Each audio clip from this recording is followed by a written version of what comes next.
Today, it is my pleasure to have the opportunity to speak to Paul Harpur, who is a lawyer, a Fulbright Futures Scholar, and an expert in disability and diversity. Paul, thank you so much for agreeing to chat with us today.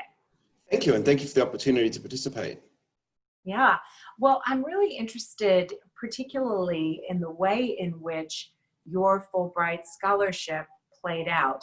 Obviously, the pandemic changed everything for everyone all around the world. When did you actually arrive in the United States?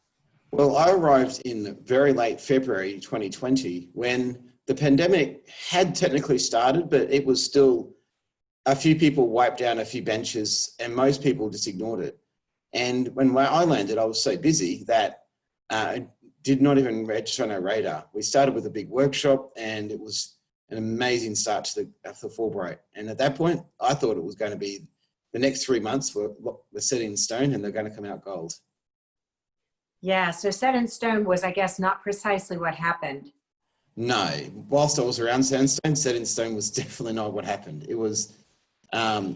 It slowly dawned on everyone over literally the next 2 weeks how serious things were getting. In the moment that I guess where it really registered was when spring break started and all these students, after they'd paid their fee, were sent home.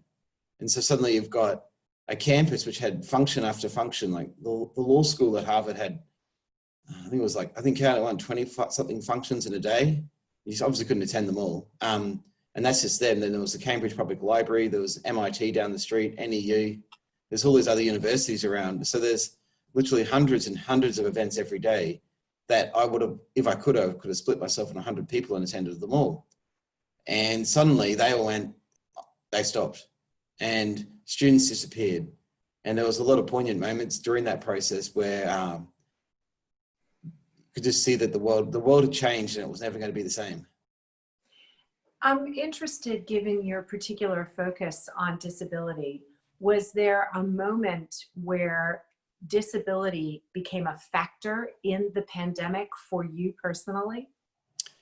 Yeah, a number of, well, not just one, but multiple reasons. I started to realize that there was a bigger issue being a person with a disability or a Fulbrighter with a disability. There was a bigger issue when the pandemic hit.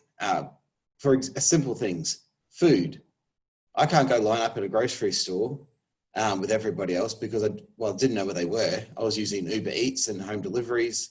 And I couldn't see the dot cell putting around everywhere on the ground. Stand here, it says the sign. Blind man walks past the sign, so I couldn't see the signs literally. So just getting food, that was a concern of mine. And the bus I was using to get to work, I was on campus essentially, but the campus buses, there was talk, are they going to keep running? Now the students are gone, will they run? Will they stop? Will they shut? Now if they shut that, I would have great difficulty getting to work.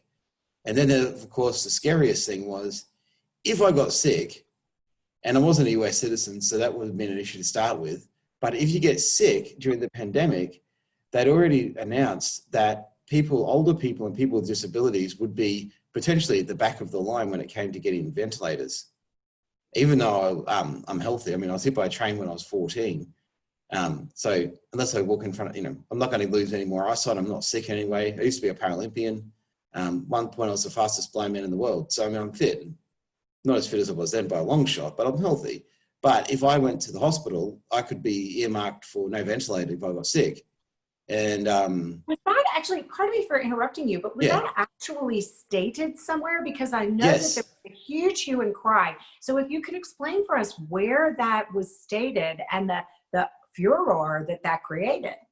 Well, it started over in Italy initially, because bear in mind, there's 1,000 sources and 10,000 stories, and trying to work out which ones are accurate was hard. So I'd get what the governments are saying, and then they might be right. But then so it was a lot of sources. Some of them, the people at the medical school at Harvard were saying this is what the situation is. So some of it was oral, by talking to people who I figured knew what they were talking about. And some of it was Italy, they'd actually said who they got to earmark. So when someone goes in any triage, I've got to work out who to treat first. Now, when they've got limited resources, which is something which happens all the time in third world, in war zones, or in mostly developing countries when they've got a crisis. So they have to work out who do they treat, who don't they treat. Now, that's something which us in the first world really have never really encountered. It's just not something which comes up beyond, you go to hospital, you'll be fine for an hour while we treat this other person who'll be dead. But deciding that you've got to decide who lives and dies is not something which comes up that often. And one of the things was older people and people with disabilities, they sort of look at the quality of life after recovery, and they decided the quality of life wasn't going to be great. And it wasn't just everywhere, by the way, because every, state by state, as in not nationals, well, countries do it differently, but also within jurisdictions, there was different processes even, and then the hospital, even if they had a policy, how would they treat them? And how would they act? And if you look over the years, there's been a lot of discrimination in how health services have been provided to different people.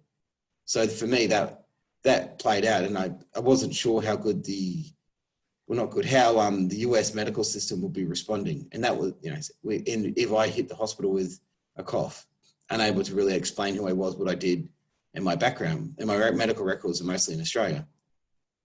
Well, you know what? I want to come to this because this is really at the heart of what your Fulbright scholarship is all about, isn't it? In other words, the full rights of people with disabilities and the necessity of that. Here you were experiencing that firsthand in a pandemic. Yeah, and my Fulbright was looking at technology and the new normal, essentially, that who's in and out of technology and how society regulates diversity. So suddenly I'm in a pandemic where society is regulating diversity different. Now, a normal person would probably jump on a plane and get out of it, but I'm a bit different. So I wrote back to my university, got ethics clearance for a new project, and pivoted and started researching on how people with disabilities were being treated during the pandemic. So if we would, I'm on a sinking ship, and instead of running for the life raft, I rented and get ethics clearance for a project to look at how people respond when the ship is sinking.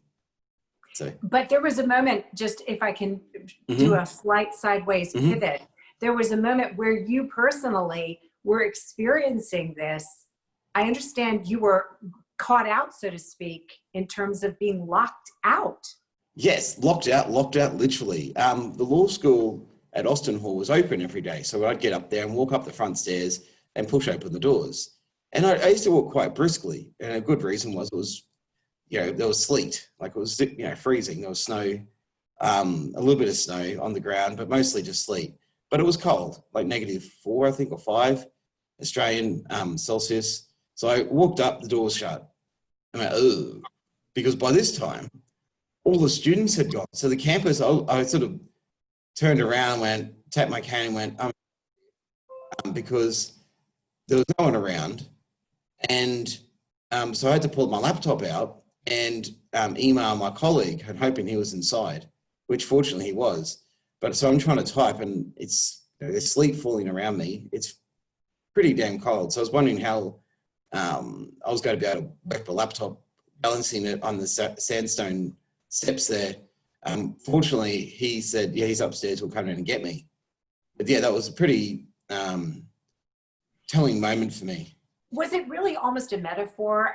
Here you are, locked out of the most prestigious law school in the entire United States as a lawyer whose specialty and lived experience is disability? I did feel, I was locked out of the building. I was locked out of the Fulbright. I was getting locked out of my experience and the opportunity.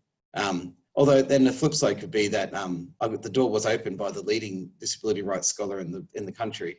So maybe there was something else in that. So Michael Stein let me in. I went upstairs, but I did already have my tickets booked home by that point, and that reinforced to me that it was a good idea to be going.